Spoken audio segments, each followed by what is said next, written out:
Sénégal gu dëggu c'est ça. Effectivement. Alors ñu kontaanoon nag bu baax recevoir la sunu plateau Midi King alors déjà li ñu njëkk a waxtaanee rek mooy la liste provisoire des candidatures yi nga xam ne tey incha allah war nañ ko mën a publier fële ca DGE déjà yéen seen xalaat déjà ci li nga xam ne nii mooy élection législative anticipée yi ñu jëm. Voilà santaat leen bu baax. santaat aussi sénégalais yëpp yi nga xam ne nii vraiment ñu ngi leen di seetaan. parce que li ñuy wax rek ci communication moom ci nga mën a jàllale lu bari. donc vraiment vous jouez un rôle excessivement important dans la société. ñu leen ciy gën a appuyer di leen ci gën a ñaanal yàlla defal leen ci li ngeen bëgg. amiin voilà donc bu ma bëggee ñëw ci affaire élection législative je pense que c'est une obligation. ñu dem ci élection législative anticipée. su nekkoon ne sax loi may nañu ñu gën ko anticiper sax. j'allais même dire que sax dañ cee yeex. parce que si bu ngeen élirez un président. au premier tour avec 54 virgule et quelques %. Vraiment il faut aussi lui donner une assemblée nationale qui traduit sa vision. Sonko waxul woon loolu de. Sonko lu mu waxoon. cohabitation. Sonko dafa waxoon ne nguur su waree dox dëgg. warul am majorité parce que il faut muy am ñu koy contredire. d'accord voilà léegi mën naa d'accord ci loolu mais léegi ci li ma lay répondre ci loolu mooy. Sonko mën na wax jooju mën na ko engagé moom. mais man Khadim Gueye man li ma engagé mooy man li ma jàpp. ci exemple yi may joxe. déjà Bassirou Diomaye li mu deux décisions yi mu njëkk a jël mu nekk décision yoo xam ne nii Aminata ku waxal dëgg. xam ne le haut conseil le haut collectivité territoriale bi. bi Aminata Mbengue Ndiaye diite suñu tante bi.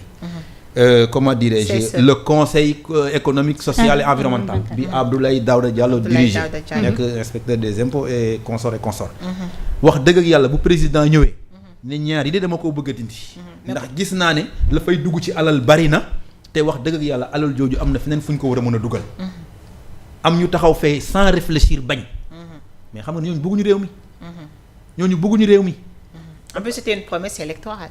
Comment? En plus c'était une promesse électorale. Effectivement non seulement c'était une promesse électorale. mais yi ñu war a dindi ci réew mi sax dafa bari. Effectivement dafa bari te yooyu dañ cee gën a fës. imagine milliards yi ñuy dugal foofa. te très sincèrement si on dit la vérité. et rien que la vérité. loolu c'est juste des postes clientélistes. parce que tey kii jàppale na ma bu paree dama ko war a dugal fii.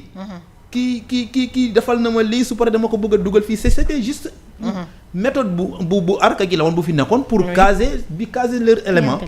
loolu man peut-être sax mënuma ko danaa ko fustiger parce que d'accord ma ci. mais li may gën a insister mooy. lépp loo xam ne ni gouvernement mu ngi koy def Aminata. pour ne lii kat wax gis naa ne amul njariñ. xaalis ba fay dem am na feneen fu mu war a mën a dugg fu gën a am njariñ. da nga ko caa war a jàppale. léegi su nekkee ne sóob na loolu mu dem assemblée nationale mu gis nañ ko def. ñoom Abdou Mbow gaay yëpp jóg taxaw. ne déedéet def blocage ne lii du dem mais daf lay leer yàlla ne ñii. bëgguñu réew mi. man d'accord naa ci benn affaire. président di def loo xam ne ni bon ñëpp objectivement jugé nañ ne lii moom wax dëgg yàlla président mën na ko fee ba. mais loolu Aminata yéen ñëpp ku waxal dëgg xam ne wax dëgg ak yàlla. on peut vraiment quand même la coalition. voilà cohabitation voilà mënoon vraiment mën nañ ko épargner.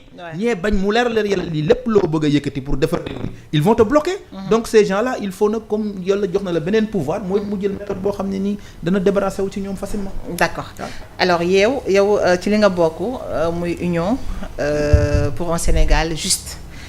nekk kuréel gi nga xam ne wala nekk mouvement bi nga xam ne capitaine Touré moom moo ko mettre en place alors donc cela veut dire que yéen vous êtes membre de la coalition bi nga xam ne ñoo porté Bassirou Diomaye Faye à la tête du pays et les élections législatives noonu leen ko bëgg a tëralee. voilà bon tout d'abord ma saluer sama leader le capitaine. maa ngi koy nuyu bu baax c'est un. seen xarit la ndax jaar na fi. nee na ma ñëw na fi ñaari yoon. effectivement di nuyu aussi l'ensemble de nos coordinateurs. de l'Union pour un Sénégal juste. vraiment ils sont en train d'abattre un excellent travail. pour que suñu mouvement yi mën a jëm kanam. voilà comme li nga wax ñun bokkoon nañ ci ñi nga xam ne ni dem nañ ci coalition Diomaye pour élire Ousmane Sonko. pour élire Bassirou Diomaye Faye. parce que dañoo gisoon ni nous partageons les mêmes valeurs républicaines et patriotiques. effectivement moo tax ñun xalaatuñu sax. naan dañuy ne parce que très sincèrement gis nga nit li ma fi waxoon sànq ci samay kàddu rek même bu ngeen àndul wax dëgg ak yàlla boo gisee muy def lu baax ñëwal nga jàppale ko te ku ne xam na ne économiste bi léegi wax na ko dama kontaan man boo ma ne woon Bamba ñëwaatal beneen jour sax je vais revenir parce que l'économiste je vois que xam nga kii farul fenn te il a tout dit effectivement ñii dañu doon dem ñoo xam ne nii dañu réconcilier la politique sénégalaise avec la jeunesse jeunes sénégalais comme ni ma ko fànq dégg naa ci seen revue de presse ngeen di wax le président camerounais. oui la jeunesse africaine. dañu dem ba dañu déddoo. ak seen politiku réew. ñu gis ne jeunes yi ku ci mel ni Ousmane Sonko ku ci mel ni Bassirou Diomaye Faye. ku ci mel ni sama leader capitaine Touré ak ñeneen. nekkoon des hauts cadres. Ousmane Sonko c'était un inspecteur des impôts et domaines. Jusqu'à l'heure bu mu commencé dénoncer impôts yi nekk à l'Assemblée nationale xamoo koon xaw ma koon. à moins que nga dem fiscal am loo fa war a def pour moom. Bassirou Diomaye bi ñu ko xamee yàggul. capitaine Touré c'était un officier de la gendarmerie très jeune car macha allah. jàng ba bëgg a dee def concours am at mi. dem di liggéey kenn xamoo koon di def son travail nekk l'un des meilleurs enquêteurs de ce pays. yàlla def benn dossier ñëw daanu ci loxoom. un dossier politique ñëw daanu ci loxoom bouleverser sa vie. mais gis nga dans la vie. souvent vous vous sentez tellement impuissant ci yenn yu mel nii. ñu bëri Sénégal duñu doon def politique moi j'ai fait les sciences politiques en Espagne j'ai étudié les sciences politiques. mais mosuma politique au Sénégal. mosuma ko def. mais bi ma gisee situation yu mel ni laa ne vraiment je vais descendre. man il faut que ma wàcc lépp lu ma mën ma jéem ci servir sama réew. ci la gisante capitaine ñu commencé liggéey. d'accord pour ñëw ci li nga wax. ñun comme li ma la wax rek man j'ai tout résumé. nous on a les mêmes valeurs républicaines et patriotiques ak Ousmane Sonko. alors lu tax ma laaj la loolu. mooy récemment da ngeen fêté seen 1 an. le 3 septembre. effectivement voilà ngeen def seen 1 an et tout. mais gis nañ Ousmane Sonko. taxaw ne ci élection yi ñu jëm. dañuy dem ak leur propre bannière de Pastef. alors yéen. vous êtes venu en soutien wala exactement. Est-ce que vous attendez à ce qu'on vous investisse dans ces listes-là. voilà pour amener aussi une réponse à votre question. ñun soxlawuñu sax ku ñu investir. ñoom bu ñu gisee ñun xool ne capitaine am na ku ñu war a investir foofu. ñu xam ne am na ku ñu war a investir mais ñun nekkul na sax ay investissement moo ñu soxal. ñun dañu jóg pour liggéey. te comme ñun gis nañ parti boo xam ne nii ñun ñu ngi identifié wu ak ñoom. ñun dañuy allié wu ak ñoom. nous vraiment nous ne cherchons pas à être investis. te bu nekkee ne c'est travailler sous la bannière de Pastef aussi nous allons travailler sous la bannière de Pastef. kenn déggu leen ngeen def sortie pour wax ne vous soutenez le Pastef. comme ñeneen ñi niñ ko defee. non ni on a fait un communiqué. Je peux même vous le montrer. Oui. Le capitaine a fait un communiqué. Pour dire que donc on va soutenir le Pastef. Le communiqué est là mën nga ko lire. waaw vous pouvez m'envoyer ça. Voilà donc je vais vous envoyer ça. te loolu. capitaine def leen réunion. pour vous dire qui est le capitaine un peu. lépp lu muy def. dafay débbal ci suñu coordination nañu waxtaan leen. ok bu ñu waxtaanee ñun ñëpp en unanimité. les 14 coordinateurs des régions. suñu 46 coordinateurs du département yi ak suñu coordinateur commune en unanimité ñoom ñëpp vraiment dañu ne nous on va travailler sous la bannière de Ousmane Sonko. ci la ñu ko jox capitaine def un communiqué officiel pour dire que. mais est-ce qu'il y a des membres parmi le mouvement qui ont été investis? Comment? S'il y a des membres parmi le mouvement qui ont été investis sur les listes? Non, il n'y a pas de membres qui ont été investis. Donc nous, pour l'instant, nous ne cherchons pas à être investis. Nous ne faisons que travailler. Mais quand même, le capitaine a été casé quelque part. Effectivement. Donc vous voyez, donc nous, notre président, il a, non, je dirais pas il a été casé. Bon. non maa ko woowee noonu. voilà c'est ça parce que dama jàpp ne. seddu na quoi seddu na. non maanaam. wallaay du seddu. man gis nga ni ma ko jàppee. du seddu. parce que gis nga tey su ma gisoon capitaine ñu nommé ko foo xam ne leer na ma leer c'est pas son domaine. man dana am anguille sous roche. mais capitaine c'est un officier de la gendarmerie. kon buñ ko nommé dans l'agence d'assistance à la sécurité de proximité. nga war a xam ne kii fi ñu ko nommé mérité na ko. en plus mu nekk koo xam ne nii bi muy metti dëgg ñun c'est notre leader. Il y a des gens qui nous disent capitaine c'est le sauveteur de la nation. Et je vais réitérer ces mots. Mais c'est très difficile de faire face à un gouvernement. Nga nekk un jeune capitaine, tu as devant vous ay généraux, ay colonels, ay commandants et même un président de la République. Mais sa valeur, sa dignité, wane ne man je vais dire que la vérité. Mais c'est bu ma koy wax j'ai un pincement au cœur. Wallahi al-azim. damay jàpp ne vraiment je peux même pas mesurer la dignité de cette personne. kon kooku dama jàpp ne bu xeexee loolu tax ñu raje ko. te biñ koy raje dañ ko raje parce que dañ ko bëgg a raje. tëj ko ci prison li ñoom Bassirou Diomaye Faye daj civilement ak ñoom Ousmane Sonko moom dañ na ko militairement. il a été emprisonné. ci lan ci loo xam ne nii man daf ma dëgg rek lay wax. rien que la vérité lu ma ci am jël. ñu raje ko heure bi fekkoon na mu nekk un commandant ou bien un lieutenant-colonel. mu ne loolu yëpp pour ma jeunesse. sa gan gi daa mel ni il fait la communication de capitaine Touré.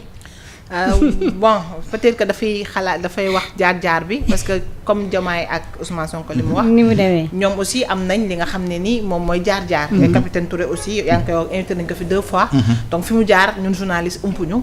parce que waxtaan nañoo ak moom. ku waxtaanul ak moom tamit gis nga. donc nag li nga wax nii mën nañ ko dëggal alors ñu ñëw si reddition des comptes un peu parce que gis nañ ne mbir yi dafa mel ni ab pëcc xóora ci xaw a am parce que gis nañ sax Birahim Seck nekk si Forum Civil di wax ne trajectoire bi nga xam ne moom la ñu jël du bu baax bi est-ce que yow jàpp nga ni bu baax bi la wala pëcc xóor xaw na cee am. non moi je me dis que xam nga souvent comme ni ñu waxee rek am na benn ku ma déglu démb mu naan chaque chef d'État su ñëwee non seulement l'État ne changera pas mais sa personnalité dana xaw a am benn effet ci état bi te yàlla dafa def ñu am un président bu yaru bu dal bu jub bu uteeg premier ministre. non le premier ministre waaw xam nga c'est 2 personnalités différentes mais lépp lu nekk ci Diomaye ci njub mu ngi ci Ousmane Sonko qui se ressemble s'assemble lépp lu nekk ci Sonko mu ngi ci Diomaye moo tax ñu ne Sonko mooy Diomaye Diomaye mooy Sonko c'est ce que les gens disent. ba mu des mais dama la bëgg a xamal ba mu ne des ardeur bi gis nga voilà ba mu des ardeur bi mais xam nga que le ke yàllaa ko bind dafa sedd mais yàlla mooy def noonu moi j'ai un grand frère c'est un sergent de homme de tenue la man civil la mais maa ko gën a sax yëngu yaa ko ëpp xadar voilà maa ngi koy nuyu de passage le sergent chef Papa Guèye depuis Nioro mais est-ce que luñ koy defee nii mooy yoon bu mbaax bi. si mooy yoon bu baax bi parce que gis nga Aminata dafa am loo xam ne ay caaxaan la. non ba dëgg maa xam loolu parce que ku si mel ni kii. Birahim Seck nga wax. waaw Birahim Seck def na trajectoire bi baaxul. mais ku si mel ni Lat Diop. nga xam ne dañ ko fay woo. pour déglu ko ci un tel dossier. bi nga xam ne daf ko daal di dossier bu ko opposé ak kenn koo xam ne danaan moom da ko jox plus de 5 milliards. ñu dem ba ci biir. di xool amam mu mel ni kon liñ ko fa woowee ak après fi mbiri mujjee. dafa xaw a mel ni dafa xaw a am ak jaxasoo. moo tax ma laaj la est-ce que trajectoire bi ñu jël ñoom baax na. bon je vais vous dire une chose. n'étant pas spécialiste ci côté boobu li ma leer mooy am na ay spécialistes yu ne ci ginnaaw yoo xam ne nii ñoom li ñuy def am na fu ñu ko teg. D'accord. donc y a des gens yoo xam ne nii li tax képp ku ñu woolu xam nga yow woowuñ la man woowuñ ma dañ may yéex a woo Gelado Guèye mi kenn woowu ko parce que luubaloo dara waaw. mais fii képp ku ñu fi woo sa loxo am na lu ca nekk lii la loolu laa mën a wax ci question bi mais je pense que fii Sénégal képp ku fi jël alal joo xam ne nii moomoo ko mais ngir yàlla demal nga wuyu ji nga li la xam ne nii yoon moo ko mayee nga xam ne loolu nga am. Donc man voilà ce que j'ai dit. D'accord. Alors pour parler un peu de la situation économique du pays gis nañ ne maa ngi koy wax sànq beneen invité bi monsieur Gaye que ne on vit actuellement une situation très très difficile pour les Sénégalais. L'argent ne circule pas nit ñi ku daawul ñaan sax léegi da ngay ñaan. Alors ñu gis ne ñi fi ñëw dañoo ñëwoon Sénégalais yépp jël seen xalaat teg ko ci ñoom ak seen yaakaar mais dañoo ñëw toog teewul li fi amoon moo fi am ba léegi immigration irrégulière bi ñuy continuer xale yaa ngi dee mais aussi li nga xam ne nii dañ ko gis mooy toog sedd say nit gis nañ ko fi alors est-ce que amul tas yaakaar koo xam ne jot na amagum ci régime bi nga xam ne ñoo fi toog loin je dirais que non un non catégorique je dirais un non catégorique parce que xam li tax Bassirou kañ lañ ko fal au mois de mars. Le 24 mars. Nous sommes aujourd'hui au mois d'octobre ñaata lañ defagum 6 mois et quelques. Oui. Mais 6 mois et quelques nan nga mën a defaree loo xam ne ni da nga ñëw fekk ñu yàq ko pendant plus de 10 ans. mais man dama leen a yërëm man xanaa mu ne man Bassirou ak Sonko dama leen a yërëm. ci naka. non dama leen a yërëm parce que li ñu fi fekk dafa metti. Abdourahmane Diouf a l'habitude de dire que chaise bi ma toog au ministère jusqu'à présent dafa tànk. gisuma ministère ba ngay dem te fekkoo fa lu doy waar mais yow Aminata yéen xamoon ngeen li nekkoon ci réew mi. Mais c'est l'hécatombe. Wallahi l'azim. Un pays en ruine comme disait Ousmane Sonko. C'est l'hécatombe comme si dañu jël affaire bi ku nen di ñëw di buub. Ils n'ont même pas pitié aux pauvres Sénégalais. Gënal ci dëkk bi xool yaa ngi wax ni mu méttee. Mais man comment une personne mën naa tiim réewam di ko sàcc des milliards. Mais vous savez ce que c'est qu'un milliard. Mais si vous allez dans les grands pays dans les grands pays dëkk yu mag a mag yi mais vous ne pouvez mën nga nekk un haut fonctionnaire des colonels des ministre mais vous prenez des cafés ensemble ils n'ont que leur salaire. Le premier ministre espagnol José María Rodríguez Zapatero. kooku bi muy bàyyi pouvoir bi. kër bi mu war a am këru boppam pareegut. këru fonction la nekkoon ak auto fonction. mu delloo ko kër gi mu war a dëkk parewul dafa dem luye ji. mais fii da ngay gis ko toog 6 mois rek commencé. mais Mariano Rajoy bi mu génnee te Pedro Sánchez muy dugg. dafa dellu ca liggéeyam avec un salaire de 2000 euros. 1 million et quelques. te foofu booy xool 2000 euros taxul mu bëri fa. mais boo jëlee exemple ñooñu nekk ay chef d'État. très renommé nga jël fii waxuma la un ministre waxuma la député. mais maanaam waxuma la DG mais ñi leen jege. les proches. mais un coût de vie extraordinaire. très sincèrement loolu dafa war a arrêter. te ñun nag dañuy am yaakaar avec ce nouveau régime là. avec ce régime là tout cela va cesser. parce que gis nga nag caaxaan yi fi mu toll def fi jeex. li ñu nekkoon ci réew mi ñoom ñoo ni ñu lu leen neex lañ nekkoon ci réew mi. nañu sant yàlla man de vraiment damay sant yàlla bu baax a baax a baax a baax. bi ñu falee Ousmane Sonko ak Diomaye parce que ils ont redonné de l'espoir à la jeunesse. est-ce que on peut parler nga même tout est-ce qu'on peut parler de redonner d'espoir. dans la mesure xale yi nga xam ne dañu doon xeex. ñàkk seen ñenn ñàkk seen bakkan. tey xale yooyu tey ñuy. tey da ngay gis ne bateau bi nga xam ne gaal gi nga xam ne retrouvé nañ ko fii ci Mamel. Parmi les 34 corps yi nga xam ne gis nañ ko fa am nañu takk bracelet ak Sonko Diomaye. pour dire que ne xale yooyu xeexoon démb.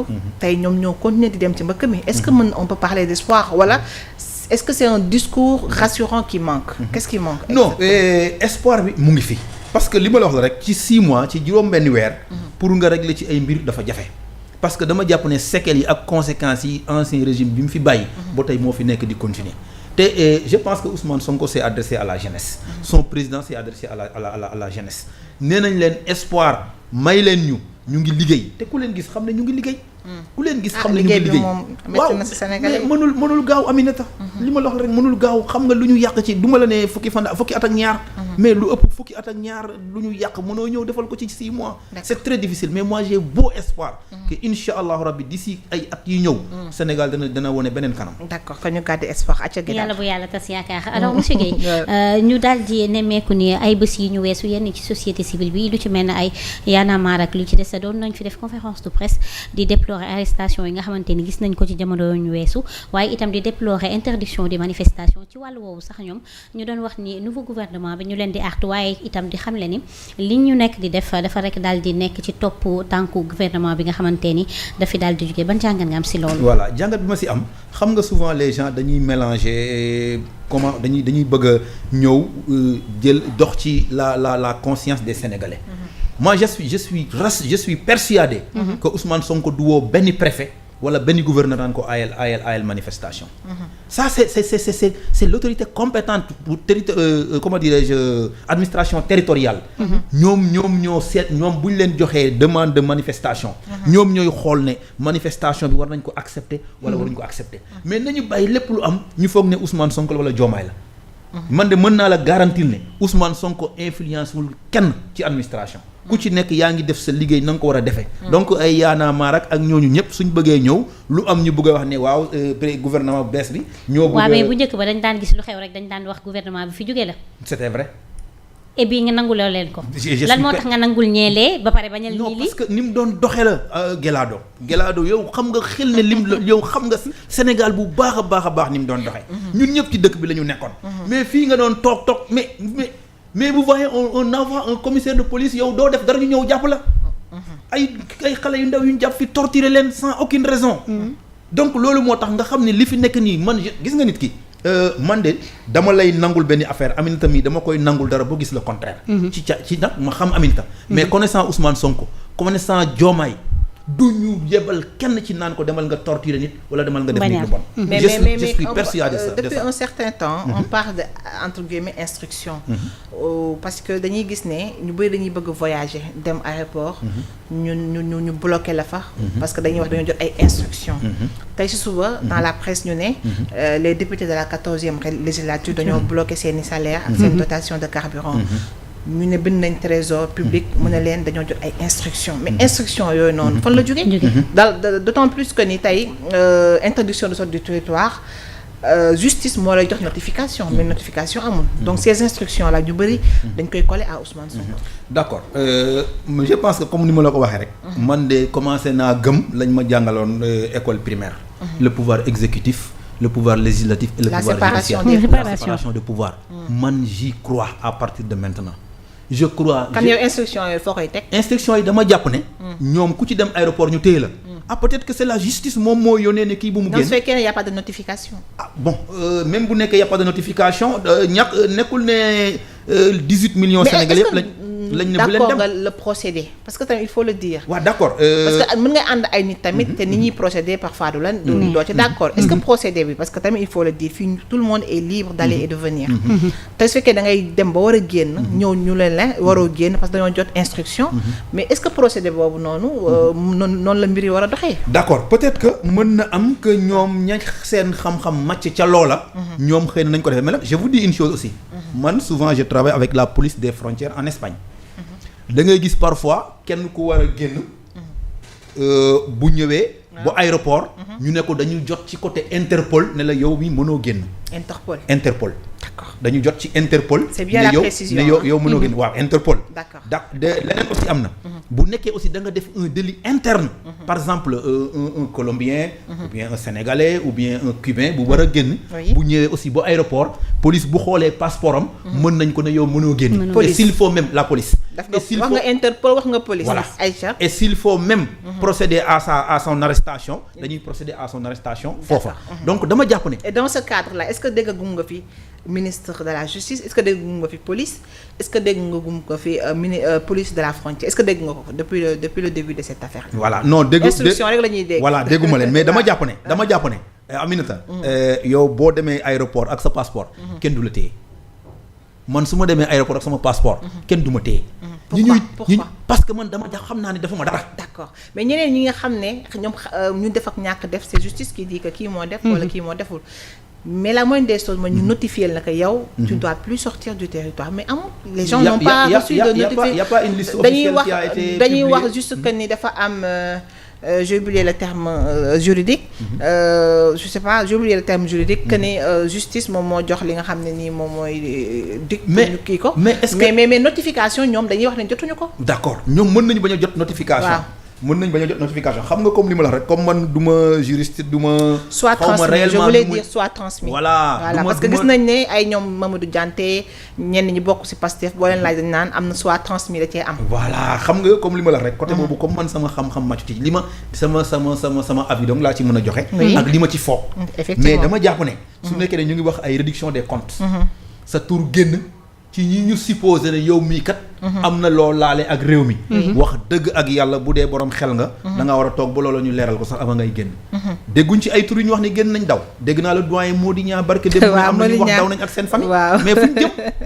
mosuñoo génn dem fen donc fan lañ jëm. donc moo tax gis nga man li may ñaan rek. mooy que vraiment lépp nit loo def assumer ko. Aminata man gis nga lépp lu ma def. mu metti damay ñëw ne la Aminata lii yoo wax dëgg ak yàlla man maa ko def. lu mu metti mais ñoom du ñu def li ñuy def ba pare bëgg a ñëw vraiment di bëgg a lëndëmal Sénégalais yi ne waaw dañ ñuy téye saa yi ku ñu fi tey aéroport am na loo def. état mënul justice mënul ñëw nga ñëw aéroport rek ñu ñëw kaa ñu téye la parce que daf ñoo neex ñu téye la. mais quand même toute personne aussi a droit à l'information. c'est clair su fekkee ne dañ laa waroo génn war nañ la mën a notifier nga war a xam ne kat man mii waruma génn mais ñëw ba aéroport ñu la koy soog a notifier aussi. d'accord côté boobu mën naa ci d'accord benn part.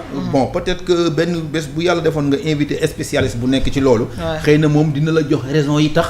ñoom waxuñ leen te di leen di téye mais man li ma xalaat daal mooy. wax dëgg yàlla képp kuñ ne def nga.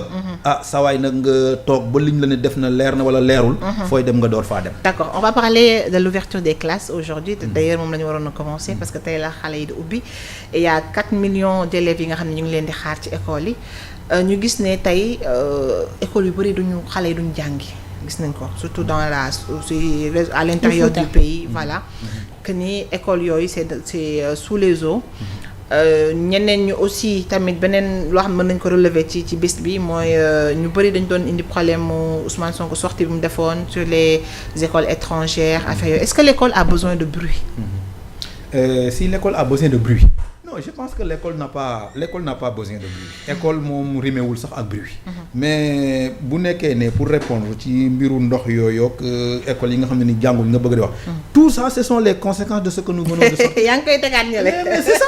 maanaam du seen nawet daal. non ñu ngi ciy toll Cheikh Tidiane Dièye ne du nawetam nawetu ñëpp la. donc du seen mbënd yéen ni mu ko interprété la. du seen mbënd daal bu nekkoon ne budget bi ñu leen jox milliards yu bëri yooyu ñu leen joxoon. def nañ ko ci. école bi du mbënd mi du am. mayel gars yi donc mbënd mi école bi du seen mbënd. déedéet ñun du suñu mbënd. Cheikh Tidiane Dièye xam nga ne du nawetam man nee naa lii du suñu mbënd. léegi may ñu fi yàgg ay at. nga invité waat ma fi xool ndax ndox dana am ci école yi. c'est-à-dire gis nga ñuy liggéey ak ñuy wax da nga leen di xamee. vous savez réellement que ces gens-là sont venus là pour travailler. mais li fi non mais bien sûr. non ba léegi man la pour quand j'en doute. parce que damay invité fii les enseignants. ñuy wax ne bu école daan tijji. dana am conseil interministériel certes am na ren. mais dafa limité wu seulement ci gouvernement bi. mais ñoom en tant que acteur. boole ñu leen ci. waxtaan nañu pour demee mu bañ am ay grève entre autres dañ leen bàyyi rek ñu am ñu benn information. est-ce que mbir mi noonu la wax a demee. non je pense que xam nga lépp loo gis dafa am étape. et moi j'ai vu pourtant témoignage yi dañ lay wax lii ñeneen wax la man gis naa benn xawma c'est un principal. wala bu nekk fii mu ne c'est la première fois ci 25 ans de carrière am. que ministre de l'éducation ñëw fa. xawma am na aussi lu mu wax bu ne c'est 25 ans de carrière am. boo xam ne nii ministre bi la mu ko wax daf ko def. yaa ngi xam nga mën nga am version yu bari. te syndicat yi nag ku ci nekk peut-être mën nga ñëw aussi. non mais bii nag syndicat la bu regroupé. parce que ñoom dañu doon def seen benn assemblée bu ñu doon def annuel. syndicalistes yëpp la regroupé. mais nee na ba léegi tooguñu ak gouvernement bi notamment leur ministre sax pour waxtaanee li nga xam ne mooy point de revendication wala pour waxtaan daal de sorte que remous yi nga xam ne gisoon nañ ko si année scolaire yi ñuy jógee. mu bañ a am ñoom nee nañ mbir mi daal ñoom seen bopp lañ ko def. information boobu kañ la yàgg na wala. barki démb lañ leen invité fii voilà de toute façon connaissant le ministre Guirassy ak intégration xam naa ne bu leen woo li dina leen woo là moom je peux vous le assurer bu leen woo mais comment faire pour sauver l'école parce que école nag il faut le dire école bi jàng bi demeewul noonu tout le temps on va des ñii buñ grévé fii suba ñële comment faire ban solution nga jàpp ne mën nañ ko teg pour xale yi mën a jàng année scolaire dans la tranquillité voilà li ñu mën a def pour xale yi jàng moom mooy comme li nga wax rek waxtaan ak les acteurs principaux yi mooy ñi nga xam ne ni mooy jàngalekat yi li ngay waxtaan ak ñoom nag mais ba tey xam nga wax ji xam naa dana xaw a mënatoon tuuti mais ba tey dama koy retourner waat parce que école mu ngi door a ubbi ci suñu ci mandat wu Ousmane Sonko donc damay jàpp ne problème yi fi nekkoon lu ci bëri mu ngi fi ba tey donc tey problème yooyu il faut ñoom ak lu mu metti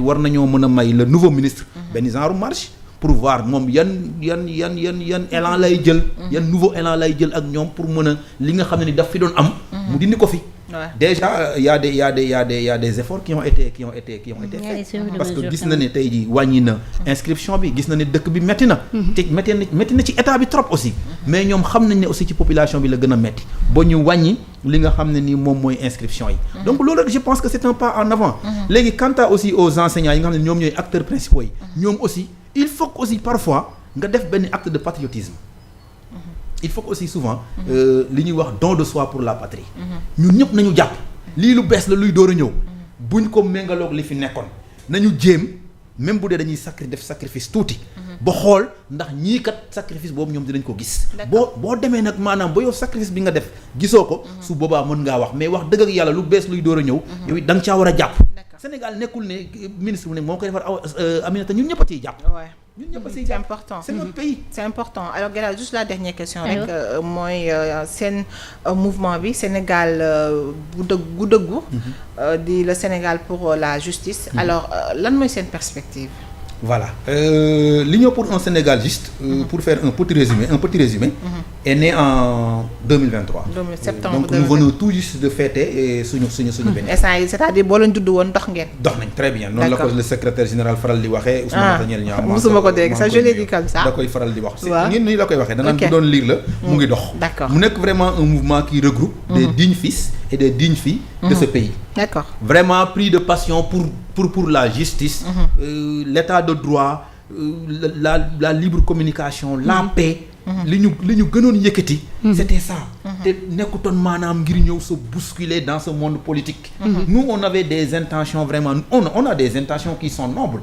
et nous sommes regroupés autour de notre leader muy le capitaine Seydina Oumar Touré te ci at boobu wax dëgg ak yàlla ma wax leen ne ñu ngi liggéey bu baax ñun suñu mouvement mu ngi juddu à 10 jours du parrainage élection présidentielle février yi bi ñu reporté woon te def ko au mois de mars te ci mois de février boobu bi ñu judduwee mais on a fait des efforts on a même voulu aller aux élections ñun ñoo nekkoon numéro 165 ci parrainage bi mais bi ñu demee te moment boobu tous les leaders yi nga xam ne nii moom la jeunesse bi yaakaaroon jamono jooju ñu ngi prison boobu Ousmane Sonko mu ngi prison boobu Bassirou Diomaye Faye mu ngi prison léegi capitaine daanaka booy xool la jeunesse amatuñ woon kenn koo xam ne nii mu ngi noy la liberté ci koo xam ne nii peut-être am nañ ci moom espoir boobu vraiment ñu jóg ne vraiment ñun lii waruñ ko seetaan en tant que citoyen sénégalais gis nañ ne très sincèrement la liberté des individus a été vraiment n'a pas été respectée ñun noonu lañ ko jàppee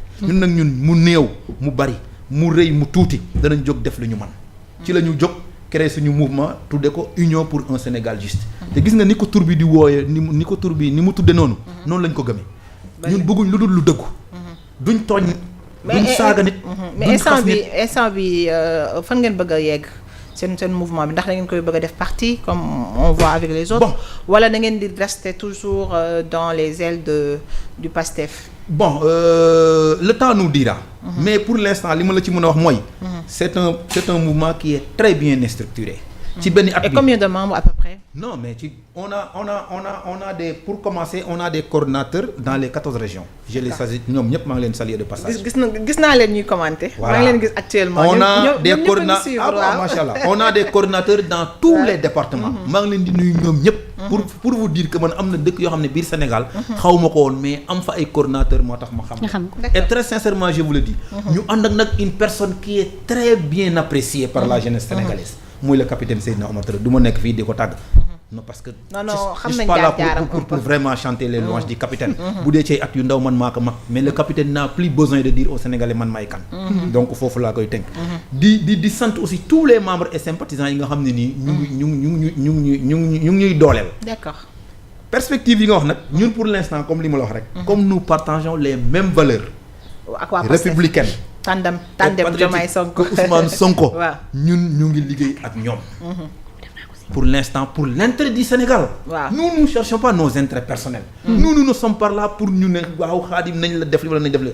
te li ma lay wax nii dama lu ma gëm la te lu gars yi gëm la. ñun suñu différence mooy nous ne sommes pas là pour di xëccoo naan fal ñu li wala fal ñu le. non. ngeen xaar daal pas plus que avant-hier bu leen joxee ñu ngeen jël. pas plus que avant-hier ñu ngi hôpital Fann. maak sama coordinateur yépp. pour faire quoi? setal ko ba mu set wecc. Macha Allah. Mais Les ça images- il faut communiquer sur ça. Les images sont là danaa la envoyer vidéo yi. setal ko ba mu set wecc. le capitaine Touré à Mbao aussi avec ses éléments setal école Mbao yëpp ba mu set wecc. D'accord. sans faire du bruit. te xaaruñ ci maanaam di xaar ku ñu ne kaay non. Action patriotique. di xaar ku ñu ne. Xaadim gis naa ne lii jàpp naa ne mën nga koo def. ngeen ma def ko. D'accord. mais xaaruma Donc vous ko êtes là pour le Sénégal. nous sommes là pour le Sénégal. D'accord, c'est important. et l'intérêt du Sénégal loolu D'accord. moo ñu ñor te C'est képp koo important. mën a woo fii loolu la lay wax du ñu saaga du ñu xas nit du ñu wax nit lu ñu warul wax même notre pire ennemi koo xam ne nii soo D'accord. bëggal lu ñu sax lu baax wallahi azim nous n'allons pas lui lancer des am na griefs. solo C'est ce dont on a besoin quand même. am na solo bu baax a baax boo demee li yóbbante la neel capitaine Amina bu Presse Afrique bëgg nañu ñëw fële ca ASP